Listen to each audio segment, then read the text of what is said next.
సేవ చేస్తున్నాం. కాకపోతే మొదటిసారి ఒక్కడినే వచ్చాను, ఈసారి ఇద్దరం కాదండి, ముగ్గురుగా వచ్చాం. దేవుడు ఇంకొక సేవకుడిని ఇవ్వబోతున్నాడు. హల్లెలూయా. తాతల కంటే మాకంటే గొప్ప సేవ చేయబోతున్నాడు. హల్లెలూయా, హల్లెలూయా. ప్రార్థించండి మా కోసం, మా చిన్న కుటుంబం కోసం కూడా. మీరు ఎలాగైతే ఈ ఆశీర్వాద పండుగలకి విశ్వాసంతో వచ్చారో, మేము కూడా అదే విశ్వాసంతో ఇక్కడికి వచ్చాం. వాక్యం బోధించిన, ఆయన ఆరాధించిన మేము కూడా ఆయన డిసైపుల్సే, మేము కూడా ఆయన శిష్యులమే.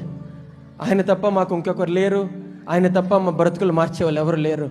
ఇవాళ ఆయన మా పక్షాన్ని నుండి మమ్మల్ని నడిపిస్తున్నాడంటే ఆయన ఇచ్చిన బహుమానానికి ఆయనకి ఎన్నో వేలాది కోట్లాది వందనాలు తెలియజేస్తున్నాం. హల్లెలూయా. ఎంతగానో మా గురించి ప్రార్థించి ప్రేమిస్తున్న కుటుంబాలంతటికీ మరొకసారి ప్రత్యేకమైన వందనాలు తెలియజేస్తున్నాను.